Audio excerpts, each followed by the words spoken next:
I'm Ellen Colin and I'm exploring the 4 provinces of Atlantic Canada. So I can't wait to get stuck into all kinds of amazing, crazy, wild, and really scary new experiences. Welcome to Atlantic Canada.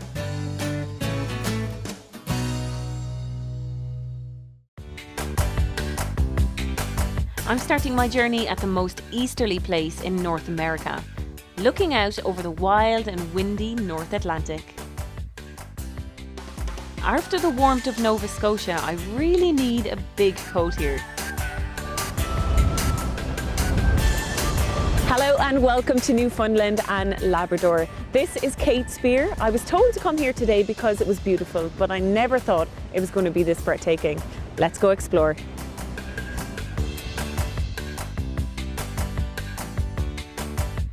I'm meeting Parks Canada guide Tom, who's going to show me around. Hi Ellen, welcome to Cape Spear. Thank you, looks beautiful. Thank you so much. Now I know it's a little cool, so what do you say we go inside? I'll take you up to our beautiful lighthouse. Sounds good. Warm up. Come on, this way. So Tom, tell me the significance of this place then. Well, it was designated a National Historic Site because of Cape Spear Lighthouse, but it also has a lot of other attractions people love to come see. It's the farthest east point in Canada. We can see icebergs and humpback whales in the spring and summer. Oh wow. And just beautiful vistas, as you can see. It's Yes. a really amazing place. It's stunning. And it's quite windy today, but you said it's usually windier. Oh yes, much so. This is what I would call a normal day out here. It's one of those things where if you dress for it appropriately, it's not a problem. Yeah. We do get some very, very windy days out here, especially in winter storms and things like that. So there looks to be 2 lighthouses up here. One looks a bit newer. Can you tell me the significance of these? Yeah, so we're kind of doubly blessed with lighthouses at Cape Spear. The one we're closer to here, the tower, was the modern lighthouse. It's still in use today. It was put into use in 1955 because the original lighthouse, which had been used all the way from 1836 until 1955, was kind of at the stage where it was a historic structure, it needed restoration and work done. It wasn't a practical lighthouse anymore. Right. So they moved the lighthouse keeper's family down into these 2 modern bungalows at the time, and then built this new light station up there, and that's where the light mechanism was moved to, and it's still up there today.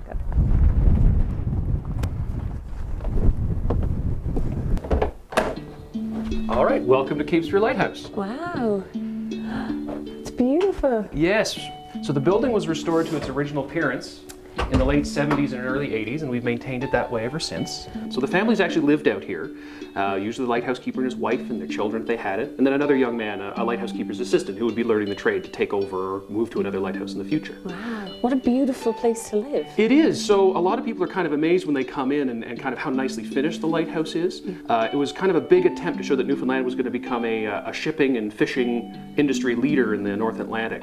The other thing too is the lighthouse keeper was firmly upper class or middle class. He was considered, technically skilled. To keep the lighthouse working was a very important job, and as such, he was paid in accordance with that. Wow. How would they have got up and down from the town from here? Because it seems way out of the way. So everything would have been by boat. There were 2 drops by the government every 6 months to bring out major supplies. But we also have to remember we're living in a part of the world where there weren't really any roads except within communities. So everyone was connected by boat anyway. Wow, and you were saying everything in here, they're not replicas? Almost everything in here is an original item from the period. Now we do have some things that we've gotten reproductions of so that people can handle them. Okay. So for example, we kind of picture the lighthouse keeper's wife teaching her children her lessons. So on the kitchen table we have chalkboards for kids to practice their alphabet. We always have a Victorian word of the day too, so they can learn a funny old word. And sometimes in here we'll have the lighthouse keeper's wife making butter and things like that, or bread, and so on and so forth. Awesome. Well, will you show me around? Sure, of course. Let's go. So what would it have been like to sleep here then? Well, I expect during some of the year it would have been quite cold and quite windy. Yeah. This is the assistant lighthouse keeper's room. It's not as nice as where the Right. actual lighthouse keeper and his wife would have lived. Okay. He was usually a young man trying to learn his profession. Sometimes he was related to the lighthouse keeper, sometimes not. But it would have been his job to attend to the light along with the lighthouse keeper, which is just up on top of this big round column right above us. But no matter the wind, weather, cold, heat, he had to be ready to get up to the light and make sure it was going to shine properly all night long. And of course, he would have had this room to rest in. As you can see, we're right on the edge of the ocean, high winds and cold. Yeah. Certainly very, very tough by our standards today. Yeah. I'd imagine so. Yeah. Let's take a look. What's in here? So in here is the storehouse. This is where they would have kept all their supplies. Now, there was a government run of supplies out to them about every 6 months, so all the kind of things they would have needed. Oil to keep the oil lamps that actually provided the light running, but also foodstuffs. Flour, molasses, things like that they would need to stock up on. Also, you can see they have all kinds of different rope and just day-to-day things that they would have needed to kind of keep house and home together.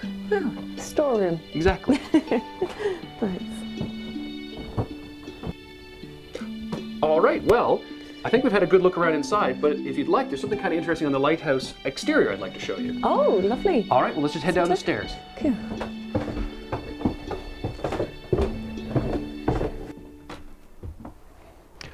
Okay, now, as you can see, we have a beautiful big window into the bedroom here. Yeah. But around the corner, it looks like we have another window, but it's actually just a frame with boards behind it painted black. And it's because from a distance, they wanted the building to look like it was really nicely balanced architecturally. But when you get close, they're false. So that's originally how it would have been built. No way. Yeah, it's a little kind of weird secret of Cape Spear Lighthouse. Well, that's it. I'm on the most easterly point of North America. Next stop, Europe. Well, not for me. My next stop is out there, on the ocean. Gorgeous.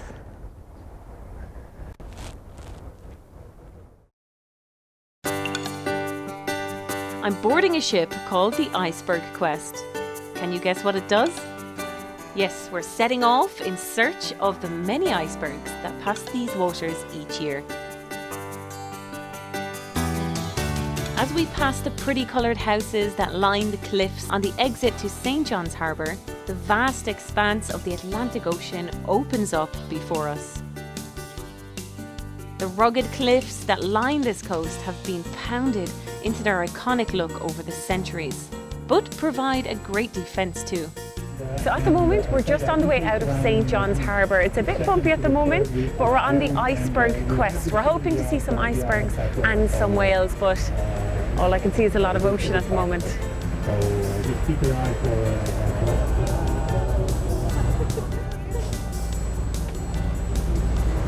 Up there, it's Signal Hill. We're going to be going up to have a look. It's apparently quite important, so we're going to find out why soon enough.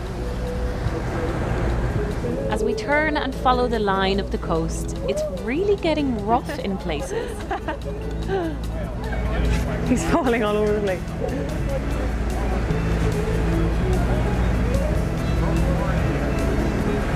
Not everyone is enjoying the ride. The swells of the sea is just crazy, like when you see them coming up.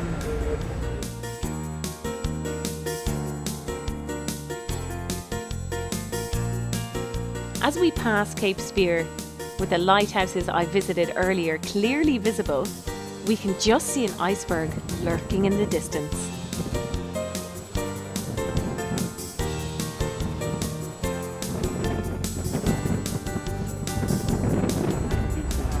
Iceberg, dead ahead! I've always wanted to say that. The captain draws us in as close as he dares for a better look. And I understand the tip of the iceberg phrase now, because 80 feet of iceberg is sitting underneath the water and touching the sea floor. That's why it's not moving. It's pretty impressive. He has to be aware of all that ice that could be hiding just below the surface. That could be 100,000 years old, and they're regular visitors down from Greenland into these waters. Do you get many icebergs here? In the around St. John's area, we get some. Okay. But we're a very exposed coast there, so we can get icebergs and we can lose them just as fast. Right, okay. But if you get up to along the northeast coast of Newfoundland, up along Tullagate, Fogo Island, and that area, there's a lot more islands and shoals and reefs, and these big icebergs can kind of get in there and get trapped. Right. And they can't get out, sort of thing. So, Okay. you know, they'll be there for, my heavens, they'll be there till August. Wow. Yeah, Okay, so it takes them that long to melt? The big ones, yes. Ah, okay. And we didn't see any whales today yet? Not yet. It's just starting our whale season. Right. And whales, I mean mostly humpback whales. Okay. starts around the middle, third week of June, latter part of June. Right. And we get humpback whales by the thousands up here to feed. So can you tell me where we just came out of? Well, we left St. John's, we rounded Cape Spear, and came south about 4 miles to Motion Bay right now, which is just outside Petty Harbour. I see why it's called Motion Bay. I feel a bit motion sickness. We've had a few casualties aboard, yes. Oh, yeah. It happens. And we came down to look at this iceberg, and it's been here now for about 8 or 9 days. Wow. So, Well, thank you for a great trip. and we were very, very happy to have you aboard and sort of enjoy our coastline. It's beautiful. Absolutely. Get us back safe. That's all I want. Well, he has, and dry land has never felt so good. I think that's an interesting thing. This one piece will make 52 layers. Watch on mobile devices or the big screen. All for free. No subscription required. I'm just outside St. John's on the Newfoundland coast and embarking on the long climb up Signal Hill. But why is it so important? Well, Signal Hill National Historic Site really has two main reasons it's important to Canada and the government. One is communications history, and two is all the military history that was on site. So just in front of us is Cabot Tower, and that's only been there for about 120 years, but that's a site since basically the 1750s. They've been using flag signaling to let the people in St. John's know what ships were coming into harbor. Guglielmo Marconi was here in 1901, and he set up a receiving station, not in Cabot Tower, but actually in a hospital next to it. It's unfortunately no longer there. He ran an experiment to try to receive a message across the ocean, and he was successful. So what he actually heard was the letter S. And so this is the site of the first transatlantic signal, the receipt of it. Wow. Yeah. Basically, they started construction of that in 1867, and it was done for two reasons. One was to celebrate Queen Victoria's Diamond Jubilee, so her 60th year on the throne. But the other was to mark the 400th anniversary of Cabot's discovery of Newfoundland. So tell me about the gun then that goes off every day up here. Oh, of course. So just like a lot of port cities, especially British port cities all over the world, there's a long-standing tradition here of firing a noonday gun. Okay. So basically at the stroke of midday, we fire off a cannon facing the city, and it has two main reasons. So as a secondary reason, you can imagine people couldn't afford watches. They used to be very expensive with all their small pieces. Yeah. So the people of the city, as a benefit, they know it's midday, it's time for a break. They hear the big bang, they go ahead. But there's a bigger reason for that, which is naval navigation. And it more has to do with if you were going to leave the harbor and navigate across the ocean, you used a chronometer, which is like a fancy watch. Okay. So that would have to be set to the local time of your port of departure. So if you were about to leave the port of St. John's, you'd just basically be waiting for the big boom to set off your watch. So we do that basically every day in July and August as a tradition. Of course, nobody needs it anymore with GPS. So what can we see from here then? Well, I think the biggest thing we see is a lot of ocean here. Yeah. So we're really on the eastern edge of North America here, certainly of Canada. Actually, if you could see 2,044 miles or kilometers that way, you'd see Ireland. Wow, I could swim it easily. Yeah, I think you'd have a tough time, but you could give it a try, I think.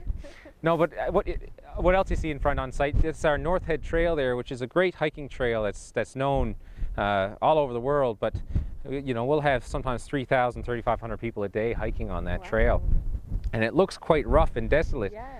So you can imagine, actually, that was a great site. They actually built a diphtheria hospital down there because they figured it was far enough away from the people that it wouldn't get other people sick. But they actually had so much trouble getting them to the hospital that they didn't end up using it that much. Okay. So out of all the things that this is famous for, what's the most thing that people come to see? Well, I think it's really what you see in front of you. It's really the views and the spectacular landscape you see right here, surrounded by ocean. People come here year round, but this time of year they'll come for icebergs. You'll see them in the horizon quite often. And all throughout the summer there's whales and lots of wildlife around as well. So really, what you see right here, this is the main reason people come here. But when we bring them here, we try to at least have them walking away knowing a little bit of why the site's important to us and a bit of the history about it as well.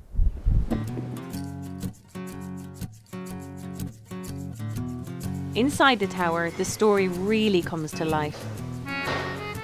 Well, I'm inside Cabin Tower now, in out of the cold, and this is where the ham radio enthusiasts communicate with people all over the world. It's fascinating. You can even lift the earpiece and hear the very first signal that Marconi received. So the interesting part about this room is actually these flags used to act like signals. They used to put them up when ships were coming in to let the people know what goods were on the way. And the best part is the view out here.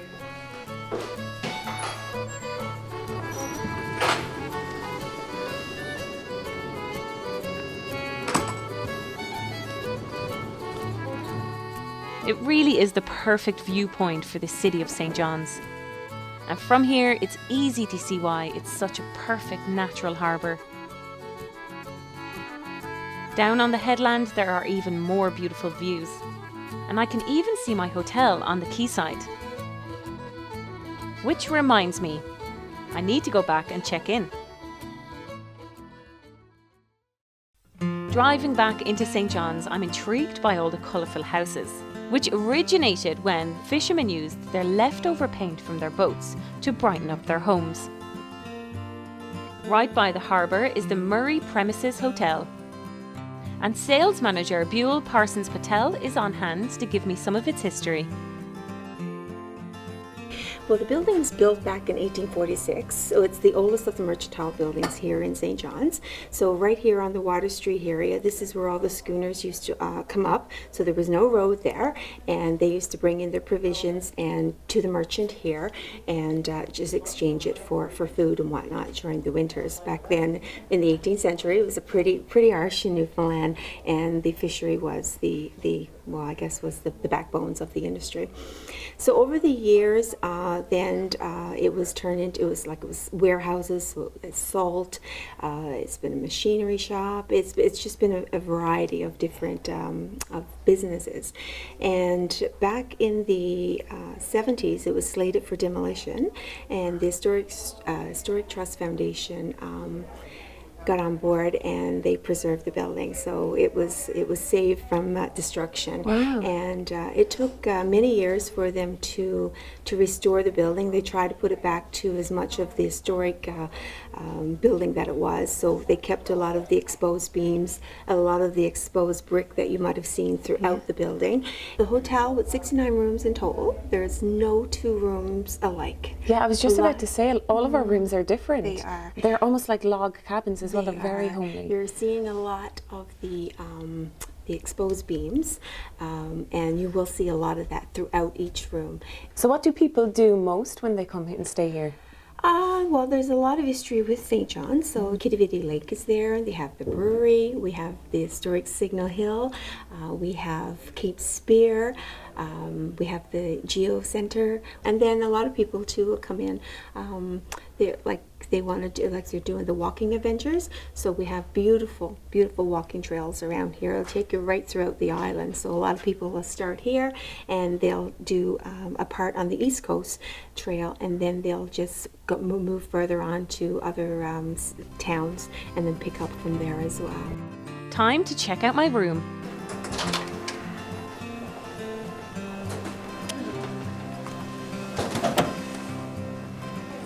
They are huge with wonderful views over the waterfront.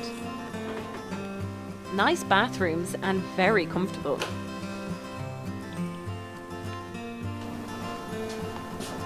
Seems on TV. Yes, Oh. that remote is for the fire. Excellent. Oh, wow, chocolate. There again. Okay, well, the hotel seems pretty good. Now let's get outside and have a look around.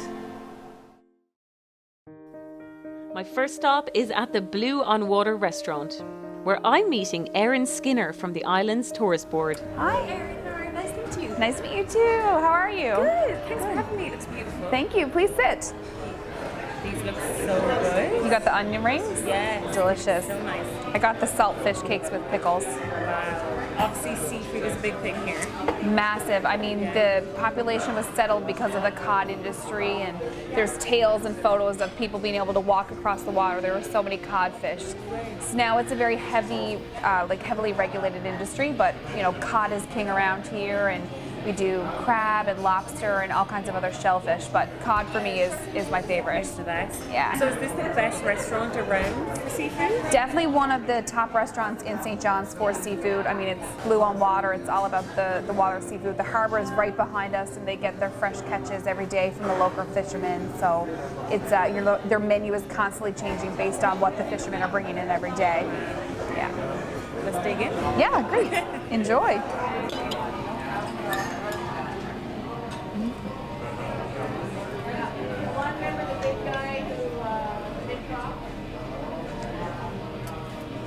Really good. So nice. Delicious. So Erin, can you tell me a little bit about the area? Newfoundland and Labrador is part of Canada, part of Atlantic Canada. It's the most easterly province in Canada. It's about 3 times the size of the UK geographically and has only 500,000 people. So it's wide open spaces, open roads, very few people, great landscapes and scenery. Absolutely stunning. So for visitors coming here, what would you suggest for them to do? One of the must-sees and one of our main reasons people come to visit Newfoundland and Labrador is for our icebergs that flow past the shores. We have North America's largest concentration of humpback whales, and so they'll be arriving in the next week or two, and then we have 22 different other species of marine mammals that grace the waters off our shores. So the area is called Newfoundland and Labrador. So what kind of province does that cover?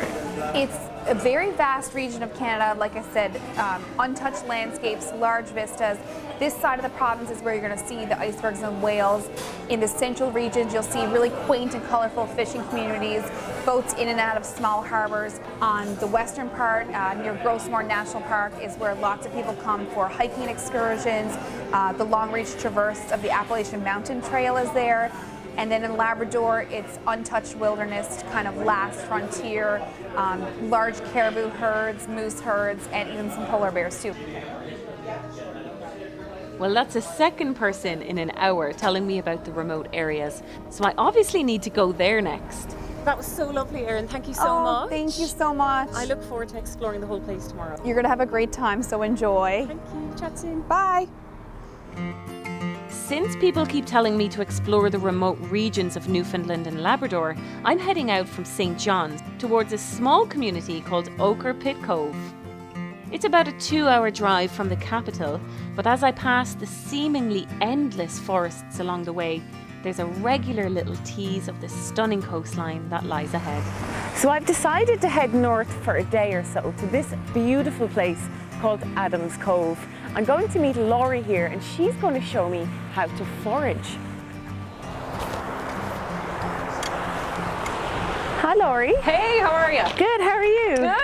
Good. Welcome. Thank you. Welcome to Adams Cove. What a beautiful area. Oh, it's fantastic. This is on the Conception Bay North area of Newfoundland now. So we're in this big bay, right? So it's this beautiful protected area. Yeah. And that's what makes the foraging and stuff some of the best I've seen. Fantastic. Wow. Yeah. We're going to take a little walk now up along these hills. Wow, it's a beautiful day for it. It's an excellent day for it. It's as good as it gets around here. Awesome. I look forward to learning. Excellent. All right, this is Jillian. Jillian's going to give us a hand today, and she's going to keep the fire going while we head up onto the hills. Awesome.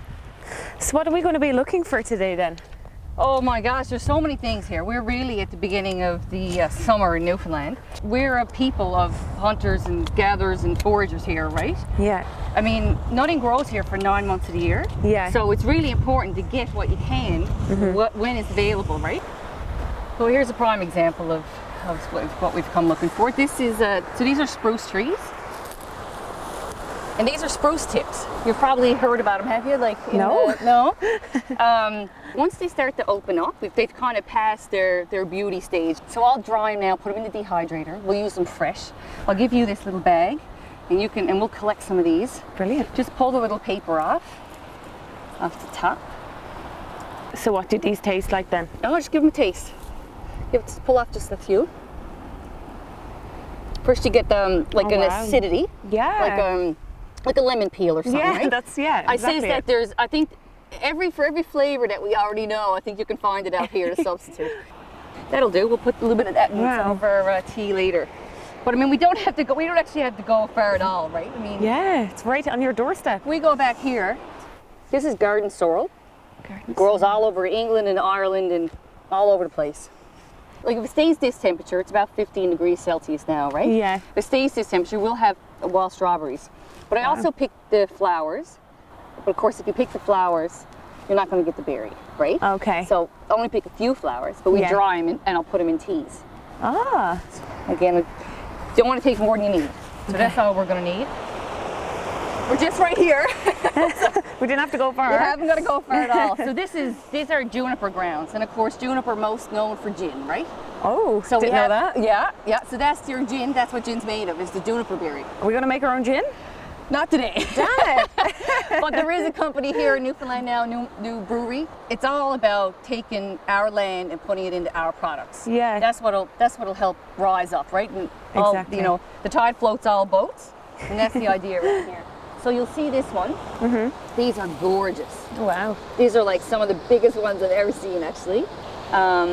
These are last year's berries, which is the ones that you want to pick. These are excellent in wild game. So we'll pick a few of them. You can pick a few of them. These are the ones that came out this year. Okay. So we don't pick these. We save the ones from the next year. So the purple ones you take. Yeah. We got what we needed here. You want to head over to the beach? Awesome. Perfect. Yeah. These kelp forests that grow offshore here is incredible, right? Not only for the environment and the water, they take in an incredible amount of nitrogen and filter the water, so they're really important, right? Wow. So when you go to harvest kelp, always leave this. So always cut it. Because it'll grow back? Right. You never know what you're going to walk over, right? You're like, oh, don't walk on my salad. I know. I'll never come to the beach in the same way now. I'll be foraging all over the place. Time for tea and food. I'm going to do some scallops. I'm going to do some cod. We're going to get some traditional bread and desserts made and some jams. So Yum. we're going to sit back and eat for an hour. I love it. I love it. Best day ever. So take your mint and give it a little clap and put it in this little tea bag. Okay. That's a handy little thing. It's a handy little thing. Yeah. Okay. There you go. And now search for your spruce tip in there too. These ones? Yeah. Put that in your bag. I'm also adding the sorrel, juniper berries and a strawberry leaf before it's time to taste. Oh wow, that's beautiful. Nice, hey? And if the aromas are anything to go by, the food was also going to be amazing. Heating butter in a clamshell, ready to pour on hot rocks. Then frying the thinly sliced diver scallops with one last ingredient. This is the scallop roe. So this, inside where this is a big sack of roe that's along here. Ah. Yeah, and what's we that take them for? out and we dehydrate it. And then we use it like a Parmesan cheese. It's actually the sex organ. Oh, right, okay. We're going to grate it on top. You're going to grate it on top. Nice. Yeah. I wasn't expecting that. But at this point, I'm happy to trust Laurie totally. You forget how nature could be used like this. Like rocks heat up, you can grill things on them. Yeah. Well, there you go. Awesome. Just tuck in. Yep.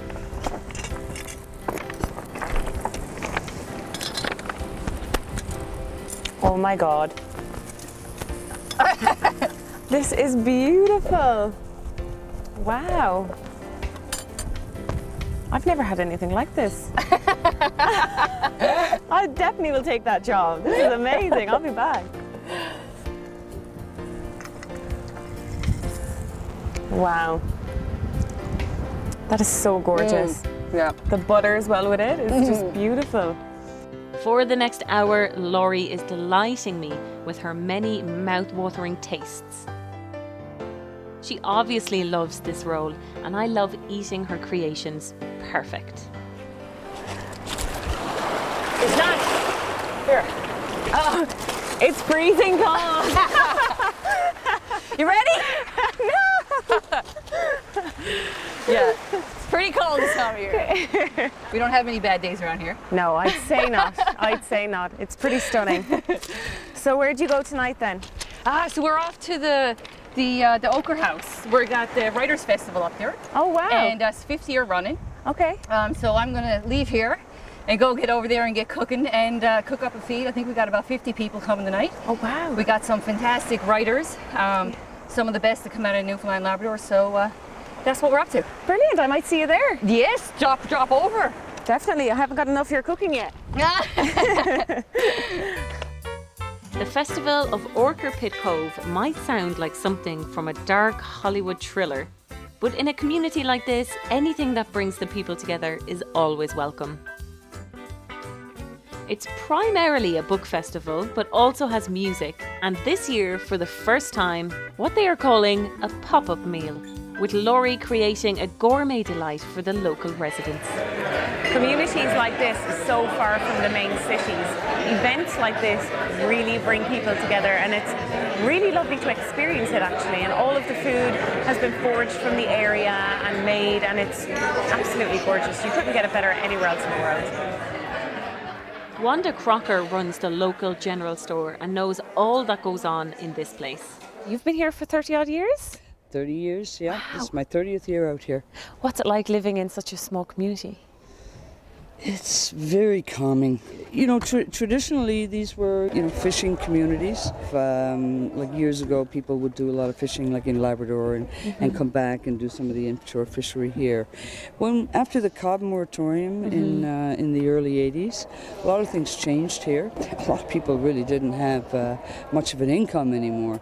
So a lot of changes happened. A lot of people moved away. A lot of people from St. John's started to come out and buy up a little house here and a little house there, and so these houses that were boarded up and people had gone away and moved, all of a sudden had all this new life of people from the city and people even from other parts of Canada and other parts of the United States. So it sort of changed. And you own a convenience store as well in town, so I'd imagine you know everyone. It's not a convenience store because I don't like to call it that. It's a general. Actually, it's kind of interesting because it's a general store. Right. So it's kind of like an old-fashioned store where you can get everything from, your gas, we put in a bakery, your homemade bread, a jacket, a pair of boots, nails, screws, a pipe for your stove, you name it. You can get it there. Groceries, coffee. Everything from wire to cheese. Everything, yeah. So we sort of brought that back, so that element, which has been really kind of cool, really kind of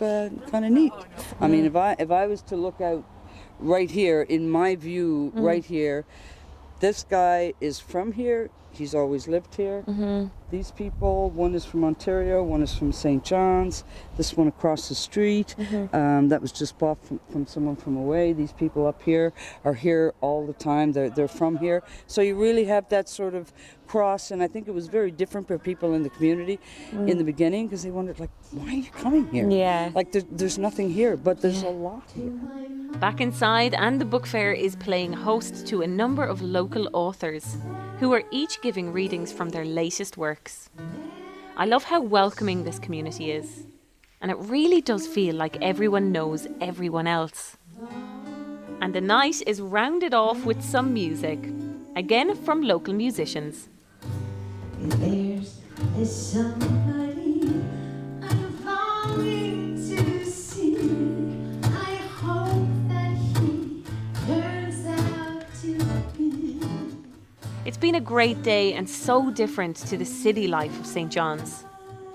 As I head back to my cute rented cottage, no fancy hotels up here, I feel relaxed and calm, looking forward to whatever tomorrow brings.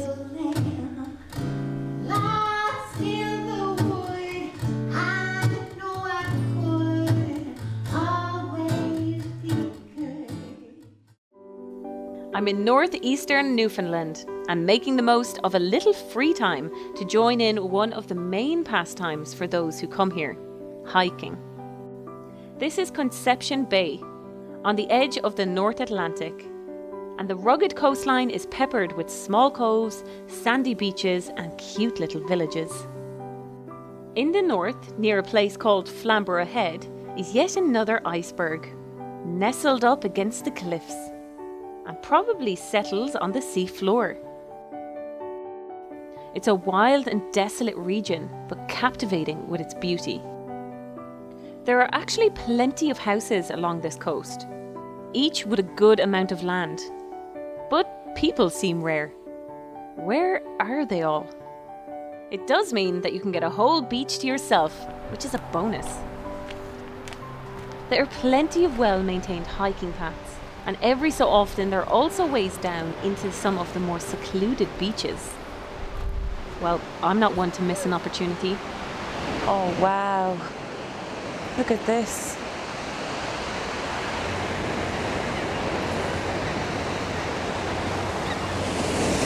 Oh my god, this is stunning. Ooh, it's cold. So pretty. Yes, the water is cold, but it has to be done. I'm sinking.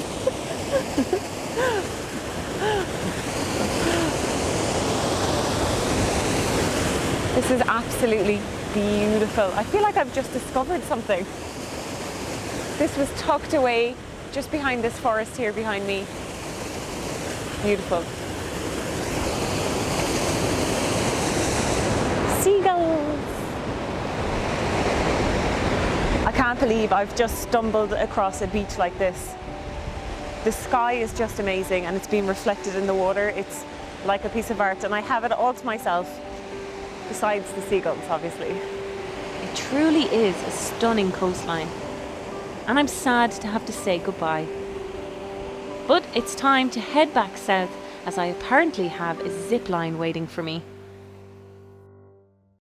A few miles south of St. John's is the pretty little town of Petty Harbour. If it looks familiar, that may be because it was featured in a number of movies and TV shows, including the 1977 blockbuster Orca, the Killer Whale. Today the town is far less action-packed, although travel just a mile or two outside and there is adrenaline aplenty. So I'm just about to do the largest zip line in Atlantic Canada. I'm a bit afraid of heights, so this is going to be a bit tricky, but I'm going to get harnessed up now. Wish me luck. There you go. Hold this up. I'm trusting your equipment here. Does that feel good? Feels Not good. Pinching? No. Good? Perfect. Right, You have permission to arrest her if something happens to me. That's fair. That's fair. So this is the largest zip line course in Canada. Once we get to the top, there is 10 separate zip lines. So the first zip line is like a baby line, just to get you comfortable with all the gear. Make sure you're comfortable in the harness, comfortable with braking.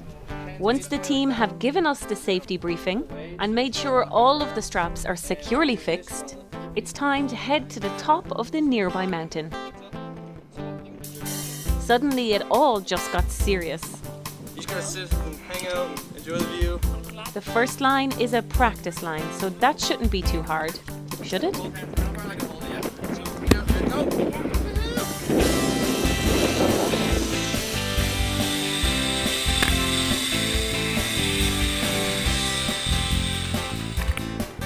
This one is way more scary and far bigger.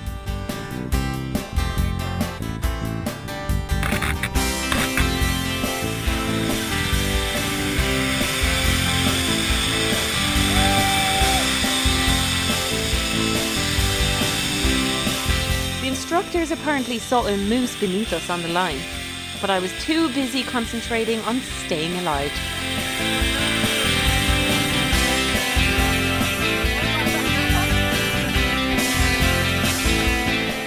As if it wasn't bad enough coming across that line, they want to hang me back out there for a photo.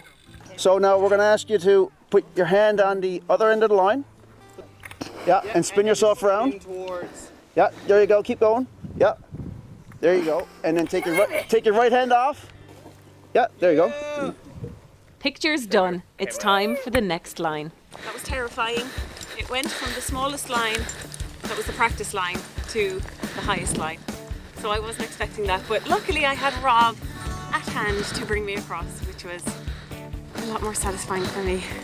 But now we're doing another one. Is this just as high? This is our longest line, over 2,000 feet. Longest line? Yeah. Okay. You're on your own. Damn. Okay, I feel a bit more brave, so let's do it. There are actually 10 lines in all, from just 300 feet to a whopping 2,200 feet in length. Oh my God!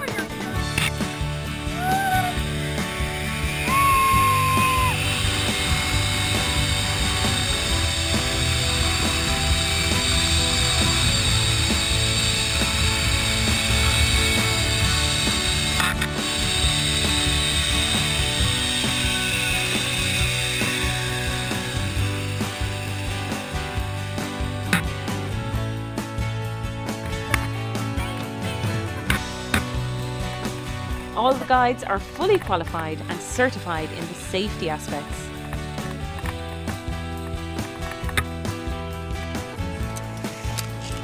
Not bad.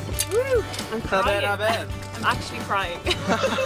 Tears of joy. It's only this line comes out for me. Despite the tears, I was beginning to feel more confident with each new line. Everything going good so far? Yeah, it's going good. It really doesn't get easier though. In some places, there are hikes between the lines, but that all adds to the experience and gives you more of a chance to just soak up the ambience of this beautiful place. We have a beautiful view of Petty Harbour here. This is apparently the hardest zip line because you're going against the wind, so we might come off a bit short. I'll need to be rescued again. That's just my thing. At least I'll have an excuse. The hands down thing? Yeah. Most people don't get that. And I got it. Both of you guys did that perfectly. Yes. I'll be back next summer for a job. Can I pay? Do with me. Alright, feet up.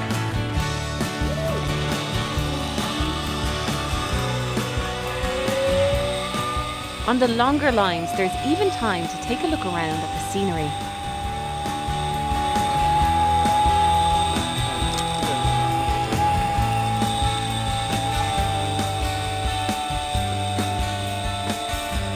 Well, if that's the hardest one, at least it should be all easy from now on, right? By the way, this looks right, doesn't it? Oh my God, you're killing me! Like, please joke. Feet up. Okay. Alright, we're gonna count to 3, alright? Okay. Okay, 1.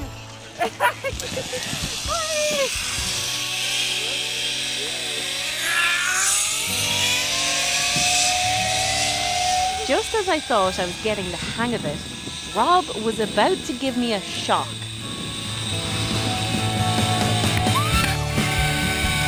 I couldn't believe he would do that.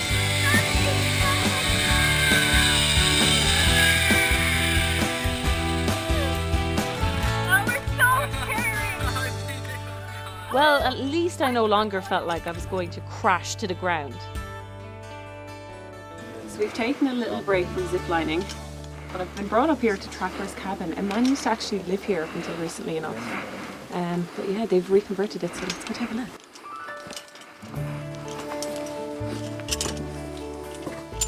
Wow. Oh my God, there's a bed up there. So pretty. It's not a bad place to live. Think about retiring here. My fellow zipliners were also having fun, and it was good to go as part of a group, as we could share each other's fears and triumphs. At least I wasn't the only one who had nerves. I was really beginning to enjoy it now and actually cursing the fact that I was near the end. Time for the last line, and I was determined that this one would be a good finish. I really like how there are information boards throughout the course that tell you about the wildlife, history and natural features of the area. There are even some telescopes to make the most of the stunning views.